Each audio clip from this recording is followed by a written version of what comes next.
Thor and the selfless team at OFF, Minister Brenda, friends, good Morgan Madagan, good Morgan Madagan, and salams. First attempt. Now, 5 years ago, my father, Anwar Ibrahim, delivered a speech right here on this stage entitled Half a Century of One-Party Rule. He was talking about my country, Malaysia, which has been dominated by the same party for more than 50 years. That same year here at the Oslo Freedom Forum, WikiLeaks founders spoke on the same stage as Anwar, Julian Assange. And Julian had declared, when you meet Anwar, please be careful. You see, during Julian's visit to Malaysia, he met up with my father, and just hours later, he was detained by Malaysia's Secret Service. My father, a unifying and popular figure in Malaysia's history, is seen as a very dangerous man by the UMNO party regime. When he served as Deputy Prime Minister and Finance Minister in the 1990s, he amended the Corruption Act to further strengthen it. This, of course, displeased the political elites, and by September 1998, Mahathir Mohamad, the then Prime Minister, sacked him from government. He was then arrested after leading large-scale demonstrations, of course, also beaten under custody by the then police chief of Malaysia whilst being handcuffed and blindfolded. This was taken about a week after his beating. His eventual sentencing and trials, God knows it's been 17 years, so many trials, have been condemned worldwide by both international human rights organizations as well as governments. Initially, it was announced there were going to be 20 charges against Anwar Ibrahim. It was very popular then. The charges ranged from sodomy, treachery. There was also being an American and Israeli agent. They only forgot to throw in the kitchen sink. But other than that, Anwar was guilty. They jailed him for 6 years, much of which he spent under solitary confinement. And his trials earned Malaysia, my country, our very own International Commission of Jurists report, the very same organization that observed Mandela's flawed trials. In our case, it was entitled Justice in Jeopardy, Malaysia 2000. As I speak to you today in Oslo, Anwar, my father, and the opposition leader of Malaysia before his detention is behind bars again for the second trumped-up charges of sodomy. I have been told that in the nearly 200 speakers in this conference history, as mentioned by Thor just now, 4 are incarcerated. Nail from Bahrain, Tulani from Swaziland, and of course Leopoldo from Venezuela. So you see, the Malaysian regime keeps some very authoritarian company. Now, specifically for my father, this is his third incarceration since 1998. He is now in urgent need of medical attention. And when he was my age, this is his picture, he was a political prisoner, 22 months under the Internal Security Act. Thankfully, over the years, he grew more handsome, but no less rebellious. It's an inside joke in Malaysia. Now, the year 1998 brought the historic Asian financial crisis, and of course, the political crisis, the imprisonment of Anwar to Malaysia. Now, equally important for me, it was my very own political awakening. As a child, I wanted to be an engineer, and I would have pursued that if it wasn't for the events of 1998. So in a way, I do owe the Malaysian government thanks for getting me involved in politics. If the government did not abuse institutions, influencing judicial outcomes, rigging votes, controlling the media, if they did not use force against dissenters and their political opponents, my father might still be free, and I probably be working for Shell or any other multinational companies, maybe retrenched now at the current oil prices. But the point is, different trajectory altogether. Well, now, it's not just Anwar who's Malaysia's most wanted. It's also me, it's also my colleagues in the opposition, it is also people who supported and led the movement for free and fair elections in Malaysia, and many others demanding for a more democratic and just Malaysia. See, in the last general elections, 2013, our coalition, Pakatan Rakyat, was led by Anwar Ibrahim to win as much as 52% of the popular support.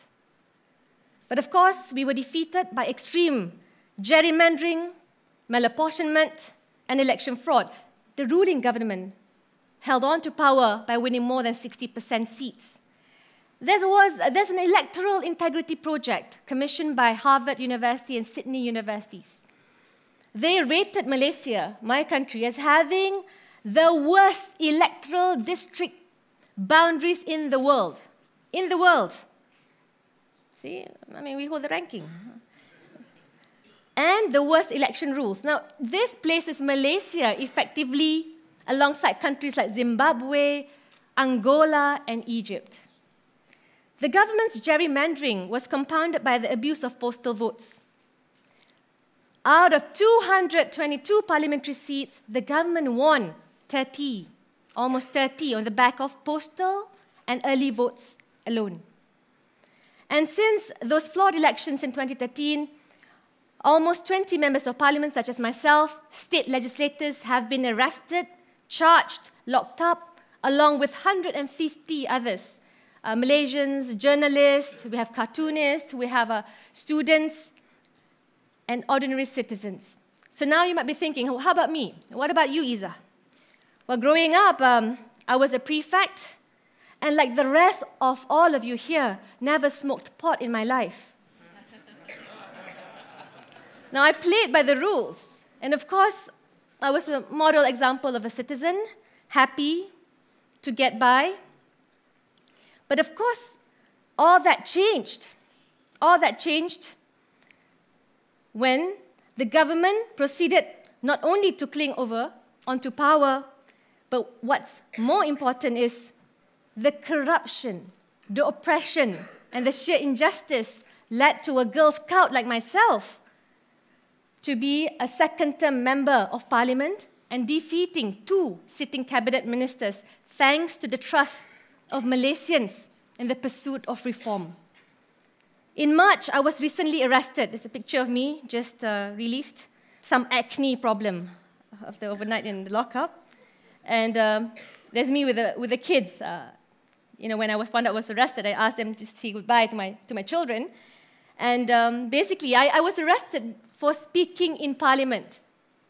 For speaking in Parliament. So, on behalf of my father. So you have this beautiful, sunny, prosperous Malaysia. You have the Twin Towers. It used to be the tallest buildings in the world. Yeah? Yet, no parliamentary immunity for members of parliament. So MPs can be arrested for sedition. Now, the whole experience of being a prisoner has taught me a lot. We have lock-up rules that are 67 years old. We love to protect and preserve these British colonial relics. And of course, I spent the night with many other colleagues sleeping on the floor just to be asked questions like, you referred to a devil in your speech. Who was this devil you were referring to? See, I had condemned the federal court judges in my father's case for having sold their souls to the devil. I said this because Malaysia is in dire need of judicial reform. And we are fighting, along with, for electoral reform, a more multiracial Malaysia where diversity must and is seen as a strength, not something that divides us. Now, reformists in my country are actually Malaysia's most wanted. Why? Because we hold the key to the future, to the zeal for reform. Malaysia's most wanted are those who clamor for an end to the unequal distribution of wealth, against corruption, extravagance, and Malaysia's most wanted are those who despair, like myself, when our children receive low educational standards, and in the PISA rankings, we were once surpassed by Vietnam. So Malaysia's most wanted are also those who reject the use of racial and religious rhetoric to scare indigenous Malays into voting for status quo. And Malaysia's most wanted are those who realize anti-terrorism laws are often just guises to detain political dissenters in the names of security and stability. Malaysia's most wanted are sick to the bone with failed governance and mammoth financial scandals. Most recently is the controversial government investment fund, 1MDB. Where's Mr. Burgess? If Angola, Nigeria has SAMPA, Malaysia also has our very own SAMPA. And here he is with none other than Paris Hilton. Do you know who Paris Hilton is? So anyway, Malaysia's most wanted are also the younger generation of Malaysia who voted as high as 88% in the Permatang Pauh elections, by-elections. My father's seat, Permatang Pauh, he lost upon his conviction, has been now retained by our party, the People's Justice Party, despite the enormous challenges put up by the government. And Malaysia's most wanted will not give up. Just last week, my mother, when Aziza was chosen by the opposition coalition as the opposition leader of Malaysia, they certainly cannot lock all of us up, even if the messenger remains behind bars, even if Anwar is imprisoned, his agenda for reform will continue. And we know that the world will not just see Malaysia for the Petronas Twin Towers. What of the future then? I believe very firmly it belongs to Malaysia's most wanted. It belongs to us who will ensure that reforms take place in Malaysia, that we become more democratic, fulfill our potential. And because of that, for me, the clarion call of reformasi, reform, must continue to be carried by every person loving Malaysia, wanting the best for Malaysia. I end by thanking all of you and the OFF for supporting Malaysians' effort to continue to live in truth. Thank you very much.